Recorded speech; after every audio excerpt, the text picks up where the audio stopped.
Hi friends, welcome to wait and watch the stock market news channel. अगर आप इस channel को helpful find कर रहे हैं तो इसको लाइक करिए, शेयर करिए, सब्सक्राइब करिए।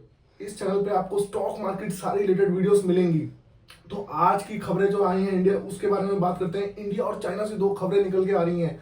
हालांकि इंडिया और चाइना का रिश्ता बहुत पुराना है, लेकिन उसके बारे में हम कभी और बात करेंगे। आज पहले बात करते हैं इंडिया के जो जीडीपी नंबर्स आए हैं। सुबह सुबह जब लोग उठे होंगे तो किसी ने ये नहीं सोचा होगा कि इतनी बुरी खबर देखने को मिलेगी इंडिया के बारे में। जो इंडिया के जीडीपी के नंबर्स हैं वो 5.4% पे आके रुक गए हैं। मतलब इतना खराब रिजल्ट, इतना बुरा धक्का लगा है जीडीपी के नंबर्स को। जो सेकंड क्वार्टर्स के जो नंबर्स मैंने आपको बताए 5.4% के हैं, और जो लास्ट ईयर के जो नंबर है वो 7.6% थे। और जो इससे जो फर्स्ट क्वार्टर के नंबर थे वो 6.7 के निकल के आ रहे थे। तो मार्केट की जो एक्सपेक्टेशंस थी वो 6% से ऊपर की थी, लेकिन उसको भी मीट नहीं कर पाए जीडीपी के नंबर्स। इतने खराब रिजल्ट्स आए हैं यहाँ पे। जो अब बात करते हैं कि इसके रीजंस क्या हैं। तो पहला रीजन है वीकर कंजप्शन और बैड वेदर, ये सबसे बड़ा रीजन है। और आगे बात करते हैं रिटेल फूड इन्फ्लेशन सर्ज, मतलब खाने के प्राइसेस बढ़ चुके हैं और जो अर्निंग्स है, कॉर्पोरेट अर्निंग है, वो फेल हुई है। तो मत मेरी बात, आप बात को समझिए। अगर खाने के प्राइसेस बढ़े जा रहे हैं और अर्निंग फेल हो रही है तो जीडीपी के नंबर्स बेहतर कहां से आएंगे। तो अच्छी खबर आ रही है चाइना के उससे।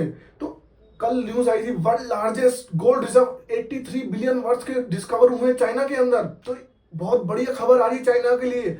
डूबते को तिनके का सहारा, मतलब पहले इकोनॉमी चाइना की कितनी बुरी चल रही थी, हाउसेस कितने सारे खाली पड़े हैं, तो डूबते को तिनके का सहारा मिला है यहाँ पे चाइना को। तो अब चाइना के लिए फायदा क्या है ये हम जानते हैं इस वीडियो में। तो चाइना, एक तो चाइना की जो इकोनॉमी है वो स्ट्रॉन्ग होगी इस रिजर्व फाइंड करने से। और क्या क्या फायदे हैं। जो China can protect itself from unexpected global economic challenges and strength its position on world stage. दूसरा फायदा ये है चाइना के लिए। और एक जो इनकी युआन जो करेंसी है, जिसको बहुत धक्का लगा हुआ था पहले, उसको भी बहुत सपोर्ट मिलेगा यहाँ से। जो लगातार गिर रही थी, सिग्निफिकेंट ड्रॉप हो रहा था युआन इनकी करेंसी में। और जो गोल्ड है वो सेफर इन्वेस्टमेंट है, सबको पता है। तो जब चीजें अनसर्टेन होती हैं तो गोल्ड ही एक सेफर इन्वेस्टमेंट है। तो चाइना के लिए बहुत बढ़िया न्यूज आई है यहाँ पर। और जो चाइना है वो प्रिपेयर्ड हो रहा है कि आगे अपनी इकोनॉमी को कैसे बढ़ाया जाए, अपने जीडीपी के नंबर्स कैसे सुधारे जाए, उसके लिए भी प्रिपेयर हो रहा है चाइना। और हम अब इंडिया के ऊपर आते हैं कि इंडिया के पास कितने गोल्ड रिजर्व्स है एज ऑफ सितंबर 2024। तो उसके जो नंबर निकल के आ रहे हैं 854 मैट्रिक टन सोना है इंडिया के पास, इंडिया रिजर्व्स के पास। तो जिसमें आते हैं 510 डोमेस्टिक टन सोना डोमेस्टिक में है, यहाँ पर है। और जो है 324 जो नंबर निकल के है इंटरनेशनल, मतलब जो दूसरी बैंक ऑफ इंग्लैंड के पास है, उसके नंबर भी हम डिस्कस करेंगे। तो जो है 324 जो मैट्रिक टन है वो बैंक ऑफ इंग्लैंड के पास है। और जो बैंक ऑफ इंटरनेशनल सेटलमेंट्स है बीआईएस, उसके पास भी 10 मैट्रिक टन है। और जो federal reserve bank of New York है उसके पास भी 10 मैट्रिक टन है। और जो बचा उचा है वो गोल्ड डिपॉजिट में 20.26 मैट्रिक टन के आसपास है। और आगे बात करते हैं जो 2022 में चाइना ने पैसे लगाए थे डिस्कवरी में। तो चाइना एक ऐसी कंट्री है जो इन चीजों में पैसा लगाती रहती है, डिस्कवर करती रहती है नई नई चीजें। तो डिस्कवरी में बहुत पैसा लगाती है। तो उसके नंबर्स जान लेते हैं। 2022 में 110.5 बिलियन युआन के आसपास लगाए थे to finding out more minerals like oil, gold and other earth substances. तो अब वापस आते हैं हम इंडिया की जीडीपी के ऊपर। तो इंडिया के जो जीडीपी नंबर्स है वो बहुत खराब है, जैसे हमें पता है, वीडियो में हमने पहले बात कर चुके हैं। तो यहाँ पे जो आरबीआई को आके बोलना चाहिए कि हम इंटरेस्ट रेट कट करेंगे, ये एक देखने का सवाल होगा यहाँ पे। आरबीआई कब तक अपने आप को रोकेगी इंटरेस्ट रेट कट करने से। तो हम बात कर लेते हैं कैसे जीडीपी को बूस्ट किया जा सकता है आगे। तो एक तो tax cuts and rebates RBI कर सकती है।